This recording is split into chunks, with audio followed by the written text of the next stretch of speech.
Continuando aqui, certo? Vamos agora falar aqui de mais uma patologia que afeta aí, certo? Muita gente, principalmente em épocas de verão, certo?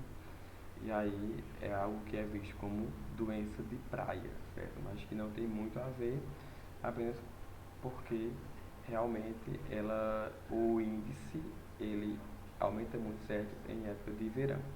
Então agora vamos falar do pano branco, certo? Que é o nome vulgar dado para uma patologia que tem o nome técnico, certo? De pitiríase versicolor, certo? Então aí a gente vai ver o que é esse pano branco e como é que causa, como é que você adquire. Bom, é uma doença não contagiosa, certo? Muitos acham que se pega, certo? Mas isso é um mito. Ela é causada por um fungo, certo? Por uma levedura, e aí isso ocorre também quando a gente está com o sistema imunológico debilitado, certo? Então aí a gente já vai ter esses fungos na nossa pele, que é natural da nossa pele, esses fungos. Só que aí quando a gente está com uma fraqueza no, no sistema imune, aí eles vão se multiplicar de uma forma acelerada, certo? E vão aí causar essa patologia. Isso ocorre por quê? Porque quando esses fungos eles estão em alta, quando eles, eles estão na nossa pele, eles impedem, certo, que a gente tenha uma síntese de melanina, que é o que? Que é o principal pigmento responsável por nos dar a cor. Então, nas regiões que os fungos estão mais concentrados, eles vão, é, como é que eu posso dizer, vão sintetizar, produzir, certo, o ácido azelaico.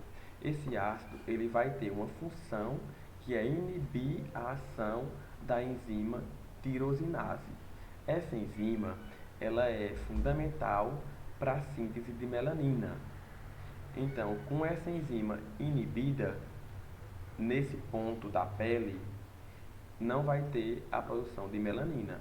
Se não tem melanina, você fica com a mancha branca, certo? Porque a falta de melanina é a hipopigmentação, ou seja, é a falta de cor na pele em pontos característicos, certo? Então, aonde esse fungo estiver mais concentrado na sua pele, é aonde vai acarretar a mancha, que chama de pano branco, né? Que é uma mancha branca e que não é uma, uma doença contagiosa, certo?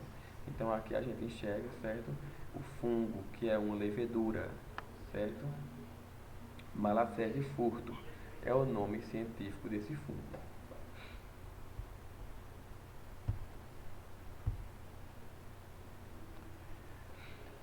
Como eu falei, os fatores de risco, né, que podem causar aí o pano branco, né?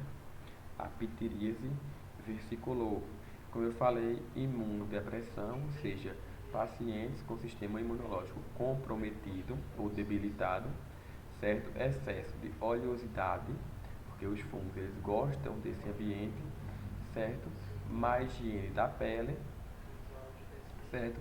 E predisposição para a doença de pele, para doenças de pele que não seja o pano branco. Tratamento, certo? Então aqui a gente enxerga, certo? Os fármacos com seus princípios ativos.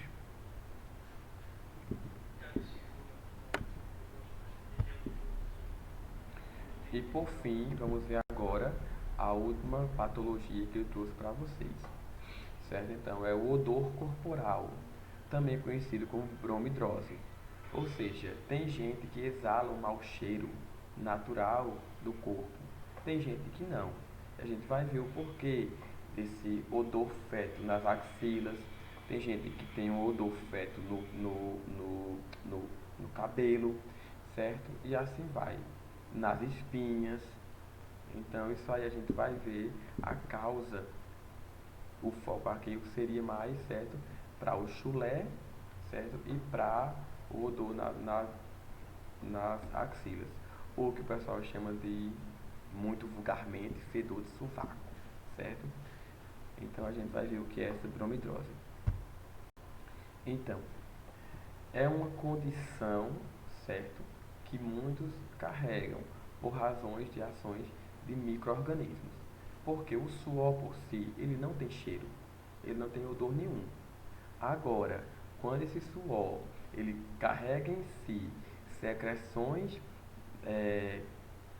como sebo, proteínas, carboidratos, nessa eliminação, através da água, no caso, e de sais, aí vão ter ali bactérias que vão se alimentar disso.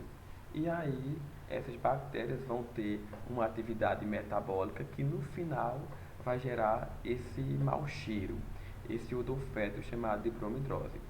Certo? Uma pessoa também que tem diabetes, ela pode também estar aí exalando esse odor fétido. Uma pessoa que é alcoólatra também vai ter esse odor, certo? E também certos alimentos. Eles vão gerar aí no final, né, nessas reações metabólicas, esse odor fétido, como alho, pimenta, cebola. Também faz parte desse grupo aí alguns tipos de antibióticos, em especial aí amoxicilina, certo? E cefalexina. Esses dois antibióticos, eles carregam em si compostos que no final, certo, desse processo metabólico vai gerar aí restos que vai ser excretados, vai sair tanto pela urina, pelo suor e vai ficar com um odor muito forte.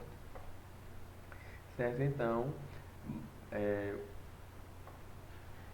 como eu falei, certo, o suor, ele não tem um odor específico dele. Até porque só sai o quê? Água e sais minerais em algumas glândulas sudoríparas, certo? Que a gente vê que tem dois tipos de GS, ou seja, de glândulas sudoríparas, certo? São glândulas do tipo exócrinas, por quê? Porque lança seu produto no exterior, certo? E não na corrente sanguínea. Então, o suor ele tem uma função que é o que? A termorregulação, ou seja, manter o corpo em equilíbrio em termos de temperatura, em homeostase, certo? Porém, existem dois tipos de glândulas sudoríparas. A gente vai ver quais são e qual é que está envolvida nesse processo, certo, de odor fétido. Então, nós temos aqui um tipo de glândula, certo, sudorípara, que a pessoa chama ela de glândula écrina, certo? Essa écrina ou mesócrina, que também são vistas assim, são glândulas que estão distribuídas por todo o corpo mesmo, exceto nos lábios, não vai ter essas glândulas, certo? Nos leitos ungueais, ou seja, nas unhas, certo? E também nos tímpanos. Tímpano é uma estrutura que está no nosso ouvido externo, certo? Do ouvido externo para o ouvido médio. Então, é uma estrutura que está envolvida com a audição. Nessa estrutura, não vai ter essas glândulas, nem nos lábios, certo? E nem nas unhas. No resto do corpo, a gente vai ter sim glândulas sudoríparas, que são aquelas que produzem e secretam o suor. Então, a gente vai ter o tipo écrina ou merócrina, que vai liberar somente o suor com água e sais minerais. Mas também temos outro tipo, certo? Que são as glândulas apócrinas. Essas glândulas sudoríparas do tipo apócrinas, quando elas liberam a água, no caso que é o suor, a água, os sais minerais, junto dela vem substâncias orgânicas, certo? Tipo gordura, proteínas, carboidratos. Isso aí é o que faz com que as bactérias fiquem ali se alimentando e gerem todo aquele odor fétido, certo? Existe uma influência genética para isso? Existe. Por quê? Porque a gente tem genes que decide, né, o que vai ser produzido.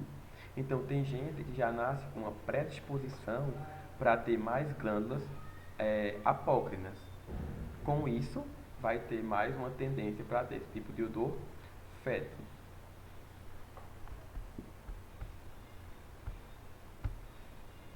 Então aqui.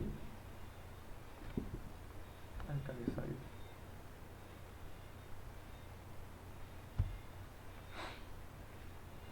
Então aqui a gente está falando das glândulas do tipo apócrina, certo? Que é um tipo de glândula sudorípara, certo? E elas são menos frequentes que as écrinas. No caso, elas vão estar mais aí nas axilas, certo? Nas auréolas mamárias, certo? E na região genital. Às vezes tem muito também nos pés, mas é raramente.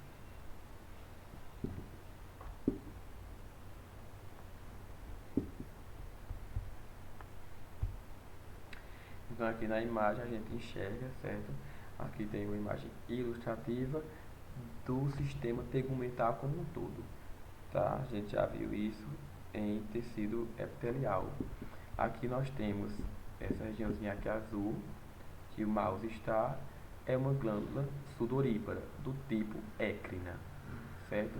Ela lança o seu produto, que é o suor, diretamente no meio exterior, diretamente. Ou seja, o poro, o canal, vai estar pegando da glândula até a sua pele, certo? Até para fora, no caso da sua epiderme. Já aqui, nesse outro exemplo, que aqui o mouse está também, que ela é bem maior, também é uma glândula sudorípara, só que do tipo apócrina. Note que o canal de saída ele vai se fundir com o canal aqui do pelo, certo? Do cabelo.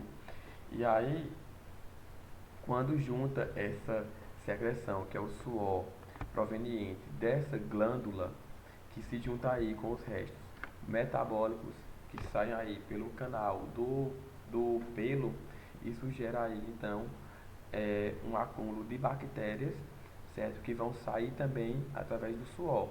Isso aí vai gerar um mau cheiro, um odor fétido, certo? Então, mau cheiro nas axilas proveniente da ação de micro-organismos, certo? Então não é uma falta de higiene. Lógico que vai ter o que? Tratamento para isso, certo? Só que aí a gente tem os hábitos que é de usar os antitranspirantes, certo? Que são muito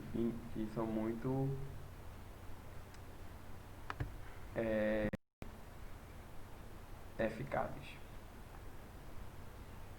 certo? E para finalizar aqui, vamos só falar um pouquinho de câncer de pele, certo?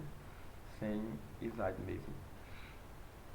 Bom, o câncer é uma condição genética, certo? É uma doença genética porque ele atinge, de uma maneira geral, o nosso DNA, certo? Então, ele inicia apenas de uma única célula e vai se multiplicando de maneira rápida e descontrolada, certo? E aí vai gerar o câncer.